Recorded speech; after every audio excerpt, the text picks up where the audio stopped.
ಓಂ ಜ್ಞಾನಾನಂದಮಯಂ ದೇವಂ ನಿರ್ಮಲಂ ಸ್ಫಟಿಕಾಕೃತಿಂ ಆಧಾರಂ ಸರ್ವವಿದ್ಯಾನಾಂ ಹಯಗ್ರೀವಂ ಉಪಾಸ್ಮಹೆ. ನಮಸ್ತೆ ಸ್ನೇಹಿತರೆ, ಬರುವಂತಹ ಕ್ರೋಧಿ ಸಂವತ್ಸರದಲ್ಲಿ ವೃಶ್ಚಿಕ ರಾಶಿಯವರಿಗೆ ಯಾವ ರೀತಿ ಫಲ ಇರುತ್ತದೆ ಎಂದು ನಾನು ನಿಮಗೆ ಇವತ್ತಿನ ದಿವಸ ತಿಳಿಸಿಕೊಡುತ್ತೇನೆ. ವೃಶ್ಚಿಕ ರಾಶಿಯವರಿಗೆ ಸಪ್ತಮದಲ್ಲಿ ಗುರು ಇರುವುದರಿಂದ ಸಂಪೂರ್ಣವಾಗಿ ಅವರಿಗೆ ದೈವ ಅನುಗ್ರಹ ಅಂದರೆ ದೇವರ ಬಲ ಅವರಿಗೆ ಇರುವುದು.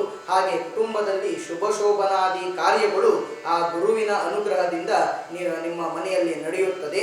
ಹಾಗೆ ಭೂಮಿ ವಾಹನಾದಿಗಳಿಂದ ಅತಿ ಹೆಚ್ಚು ಲಾಭ ನಿಮಗೆ ಬರುತ್ತದೆ. ವಿವಾಹವಾದರೆ ನಿಮಗೆ ಪತ್ನಿಯಿಂದ ತುಂಬ ಅನುಕೂಲವು ನಿಮಗೆ ಆಗುತ್ತದೆ. ರಾಹು ಪಂಚಮದಲ್ಲಿ, ಶನಿಯು ಚತುರ್ಥದಲ್ಲಿ ಸಂಚರಿಸುವುದರಿಂದ ಮನಸ್ಸಿಗೆ ಅಸಮಾಧಾನ ಇರುತ್ತದೆ. ಹಾಗೆ ಆರೋಗ್ಯದಲ್ಲಿ ಸಣ್ಣ ಪುಟ್ಟ ಏರುಪೇರುಗಳು ನಿಮಗೆ ಬರುವುದು. ಮನೆಯಲ್ಲಿ ಸುಖವು ಕಡಿಮೆಯಾಗುತ್ತದೆ.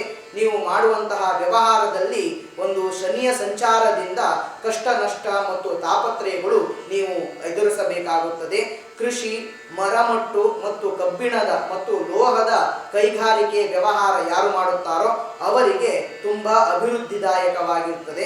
ಹಾಗೆ ನೀವು ಈ ವರ್ಷ ನಿಮಗೆ ಉತ್ತಮ ಫಲ ಬೇಕಾದಲ್ಲಿ ಅನಾಥರಿಗೆ ಅನ್ನದಾನ, ಗೋಸೇವೆ, ಸುಬ್ರಹ್ಮಣ್ಯ ದೇವರ ಸೇವೆ ಮಾಡುವುದರಿಂದ ಈ ವರ್ಷವು ನಿಮಗೆ ಅತ್ಯಂತ ಶುಭವಾಗುವುದು. ಶ್ರೀ ಕೃಷ್ಣಾರ್ಪಣಮಸ್ತು.